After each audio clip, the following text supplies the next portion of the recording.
you share just the relevant amount of information so that the person reads your paper. Like he's interested, oh, this is something interesting, and he'll look for the entire paper and he or she would want to read it. Just like the YouTube thumbnail to catch the attention of the viewers and like click on the video and view the video. Hello everyone, I hope you guys are doing great. I am Hrishikesh Suslade, a software developer by profession and a learner by heart. Recently, a few days back, I posted a post on LinkedIn about how to publish a research paper, and I received lots of requests about people asking how to publish a research paper, what are the things that we need to do in order to publish a research paper in a good and a quality journal. So that's why I thought, why not bring someone who has a lot more experience about publishing a research paper and knows what are the to-dos and what are not to-dos about publishing a research paper. So that's why I got Jash. Jash has published almost 5 research papers in various domains such as AI, ML and blockchain.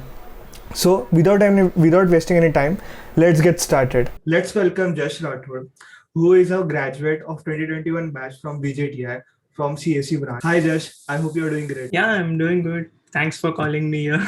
How about you? How are you doing? Doing great. Work life, kabhi naram, kabhi garam. Without wasting any time, just we should get started. So yeah, the main reason why I got you here is like I wanted to discuss how this like publishing a research paper goes about.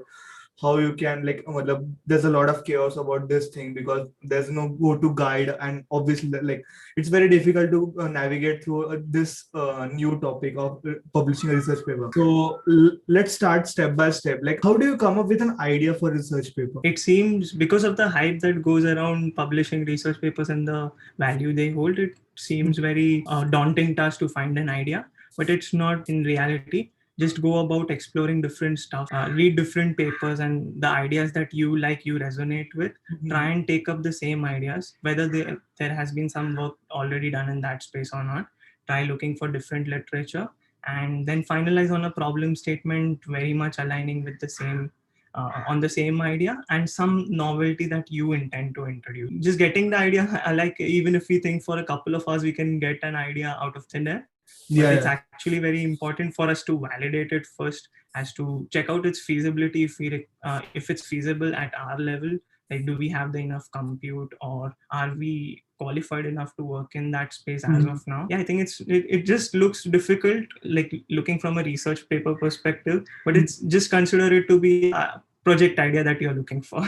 So and it becomes an easy task. So like in short, what you're trying to say is like initially it might look difficult, but once you start digging through the topics, narrow down your topic. Like let's say if you want to work into AI, just narrow down like what exactly into AI, like maybe neural networks or CNN, what exactly, and just go through papers, go through articles, and you will find something or the other which is relevant, which you think it might be, this is something that I can do or I can implement, and discuss with your teammates. Somehow you will be able to like find an idea which suits. It can be just something as simple as wind forecast. Like that was a simple problem statement that I was working on a hackathon, but the approach you devise could be a very different one and something that has not been tried, and try to beat the state of the art, and you might stumble on something good. So it can be very simple, but it depends on the efforts and the kind of approaches you can think of that no one else has tried. So like many people like confuse this thing like publishing a research paper is like just putting your project and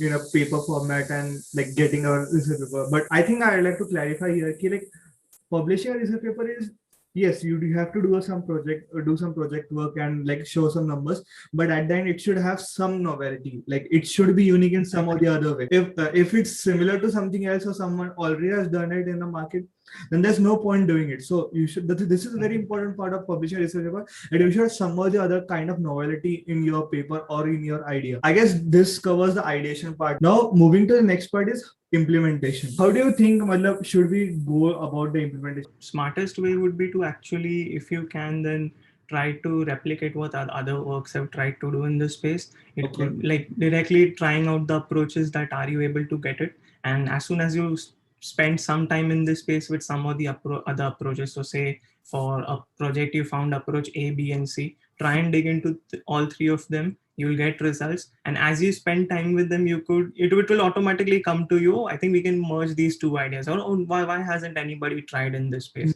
So implementing what is already there, or at least looking for what is already there. And when we implement the solutions, we will get to know the inadequacies of that particular solution, and then we can try to solve those problems to increasing the novelty of. So like project A will have some like XYZ inefficiency, whereas project B will have some ABC inefficiency, but it fulfills the XYZ part.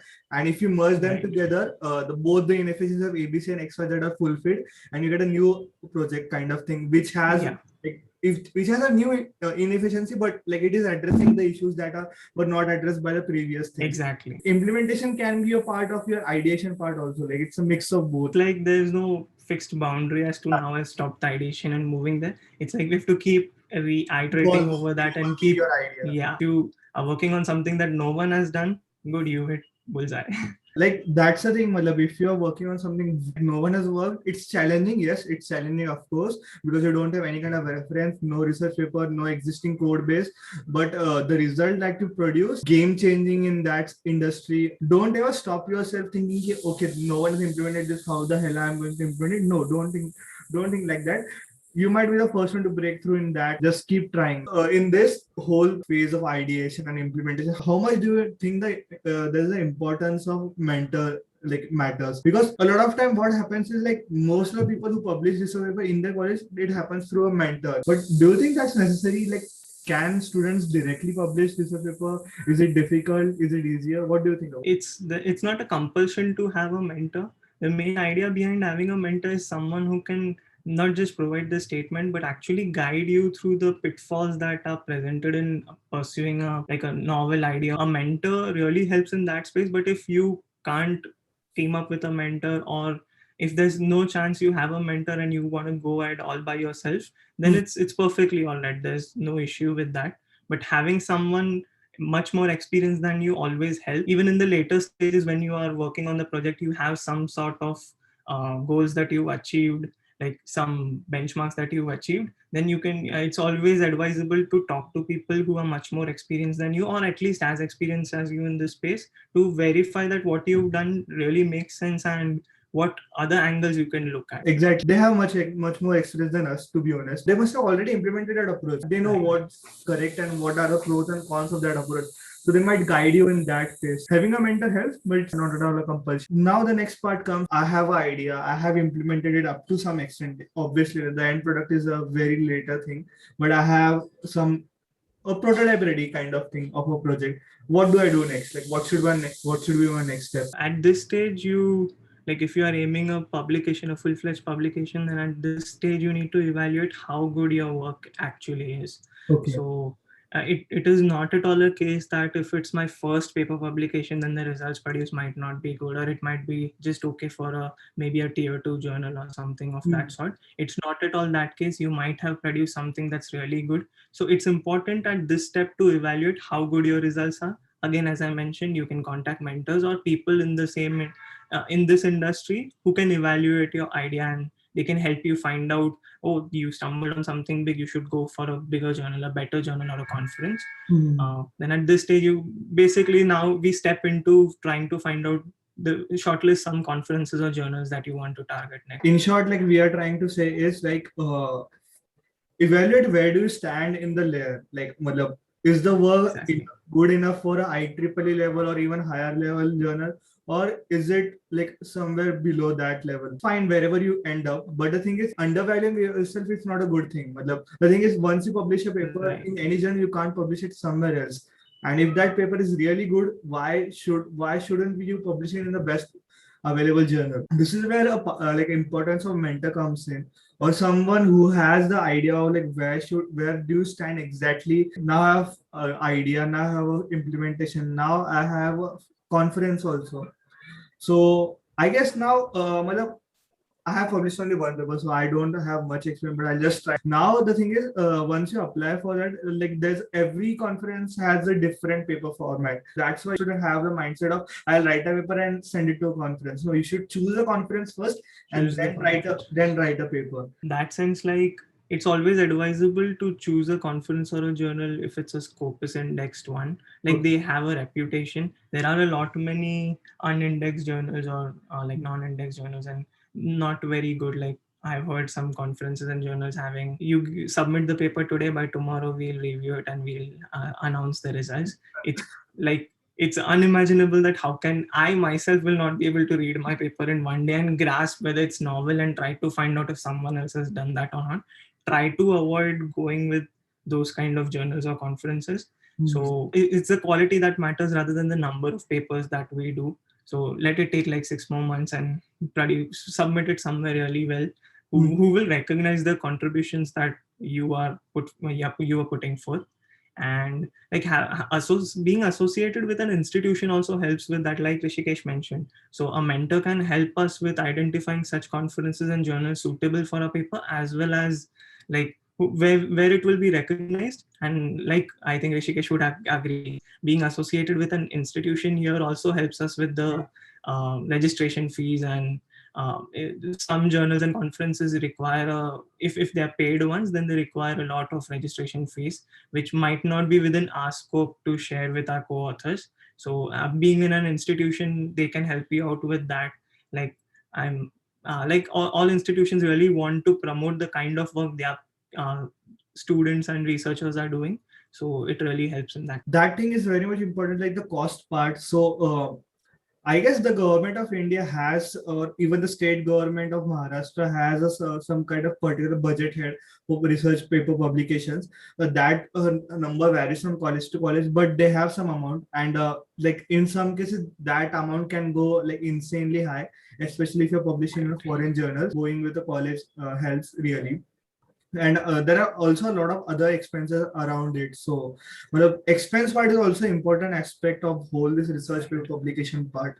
Now we can like move towards the part of how to write a paper, like how exactly should you put your points, what points should you include and what not to include. So I guess every paper has, like we have covered, every journal has its own paper format. So they have their like criteria of all this thing. Anything important that needs to be put in the paper, like to make it more like stand out or more impactful. Right. So yeah, definitely. I believe, like as you mentioned, they have usually all conferences journals, they have a predetermined format, which might be a bit flexible, or they might just let you choose the format you want. Ideally, when like we mentioned in the previous stages, as you are researching about the topic, try and keep a track of all the important sources that you found out that will help you out, like that are relevant to your research, and you are adding something to that to trying to solve the problem there, or adapting an idea from there. So try to keep a track of all these, maybe in an Excel sheet or something like that. Those will be used in your paper uh, in different sections, where you are trying to really highlight what you have done and what is your use case. So there's also a concept of references. We cannot just directly take anything we want. We'll have to reference stuff from where we've chosen. It is very important to reference stuff, reference all the details from some reputed sources, because the better the source, the better is the foundation of your work. So it is actually an important idea for that. As for the outline, there's no specific outline, and it depends on from field to field. Like even for AI and blockchain, I would say the format would be different, but the generic format goes by having a title, an abstract next. So an abstract is just a gist of the entire paper. You're summarizing it in say 100 or 150 words, and you're trying to say what you've done and the results you shared. Keeping in mind that you share just the relevant amount of information, so that the person reads your paper, like he's interested, oh, this is something interesting, and he'll look for the entire paper, and he or she would want to read it. Just like the YouTube thumbnail to catch the attention of the viewer and like click on the video and view the video. So next comes your introduction to that, like what idea you're working on and the space around it. Say if it's wind forecasting, then what's going on in that space, what happens, why have you chosen this, your motivation for this work. Then there's one important section which is not a specific category, but it needs to be included. It's the related work. So what other things have been done in this space? what other problems have been solved in the same space that you are working in, and how you are trying to solve that problem. So that is where the references come to help. So all the research you've done, if you're keeping a track of it, this space will get filled like in no time. So you will have to highlight what you've seen, what's going on, and why you are writing this paper, and how you are solving that. Coming on to the next part being the methodology and the implementation, like what I plan to do, what's that space, and how I've done that actually. So especially for AI based system, we also include the data set that we are using. Like Okay. if our project is in AI, so we give a brief description about if it's a data set that we've created, some biases or issues with that, or the highlighting points of that data set, like how that data set is special and why we've chosen that. Okay. And finally coming to the conclusion in the future work, like if we intend to extend this work to something more, like taking another direction or making a scalable system like in blockchain, that's usually the next goal. So we usually wrap up our paper with the results and the conclusion with the future work, like what we intend to do next. I just wanted to highlight here the references part. Like, well, we can't just pick Times of India article and refer it. That's not a legitimate data. Like, you need to have some kind of research paper or some kind of like internationally recognized news source, like that can be Reuters. Having a good reference is very much important, because like they can just invalidate your paper within seconds if your references are not valid. I guess now you guys have complete understanding like how to frame your research paper, exactly what things you should put and what things you should not put. I guess after you have like done with the draft, you should this is one important thing, like you should do a plagiarism check, right? Yeah. Plagiarism check is the one of the reasons why many papers will get rejected. If you don't do a plagiarism, usually they don't want you to have stuff copied from somewhere else. Like that's not novelty. So Exactly. It's always advisable that before submitting the paper, even for the first draft, you please go for a plagiarism check. And most of the times the conference or the journal themselves mention the plagiarism percentage below the threshold percentage for that, like it could be 10% or 15%. So it should be below that. Some form of plagiarism is obviously, some percentage is unavoidable, but it's always advisable that don't, if you found a resource that you are referencing, don't just select that Control-C and Control-V. Rather frame it in your own words and how it's applicable for your use case. So if you're doing that, then I think plagiarism won't be an issue. Coming to the next point, exactly like revisions part. So the what happens, I'll just give you a brief idea about the audience about what exactly happens when you submit to the like conference your first draft. So when you like submit a first draft, like the first thing that you get is the accept or reject. That happens within 15 days to 1 month, depending, varies from conference to conference. And if you're accepted, mostly like with that mail only, or after some few days you will receive a mail regarding what are the corrections or what are the things that the bench or the bench of the conference thinks about your paper. Like they might think like your reference is not correct, your conclusion is not to the point, your XYZ is not up to the mark. So they just give a few suggestions on your paper or a few comments on your paper. That's what like are the reviews of your first draft is. So generally what we do is like after that reviews, we just iterate and try to fit in what they think and resubmit the doc. So just you have anything extra like that you want to add to this point?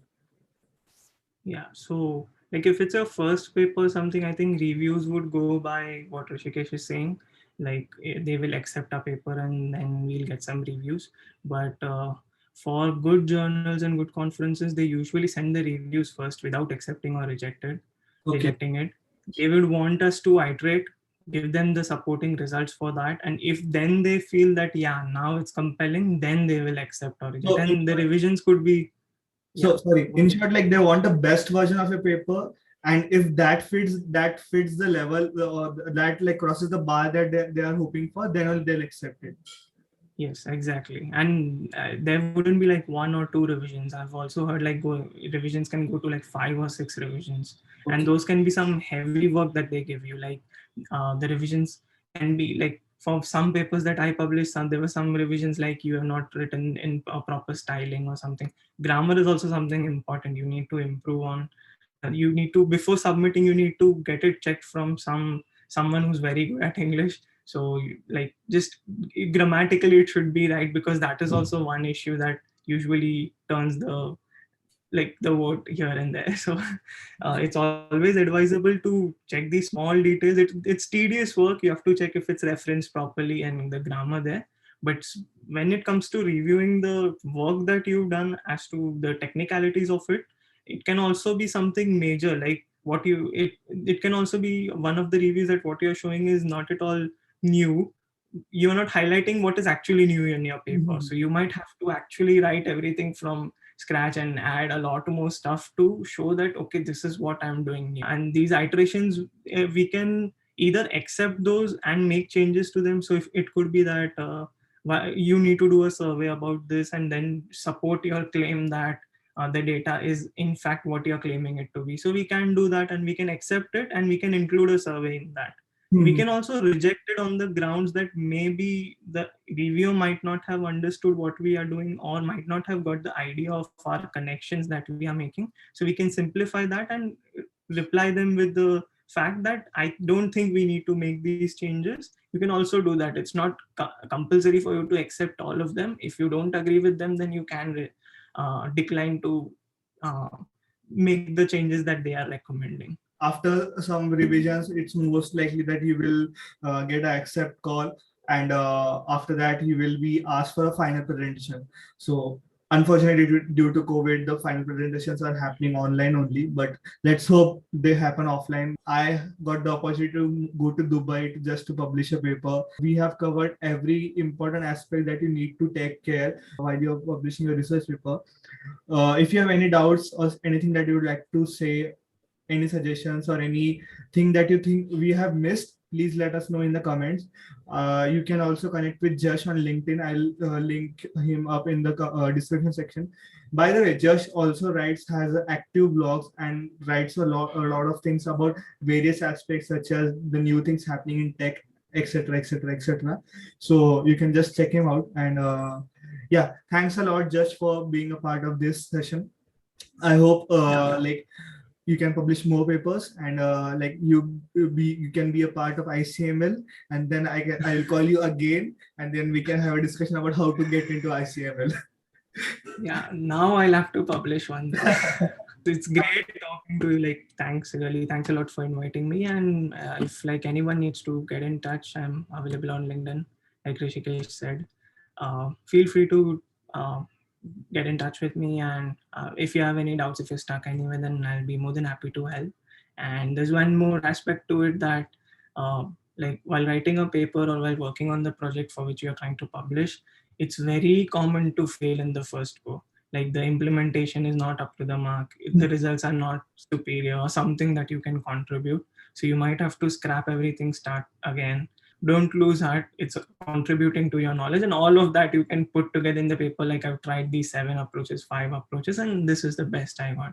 So failing is a part of it, but it will means the fruits will be there. We should not like lose our hopes because we get rejected.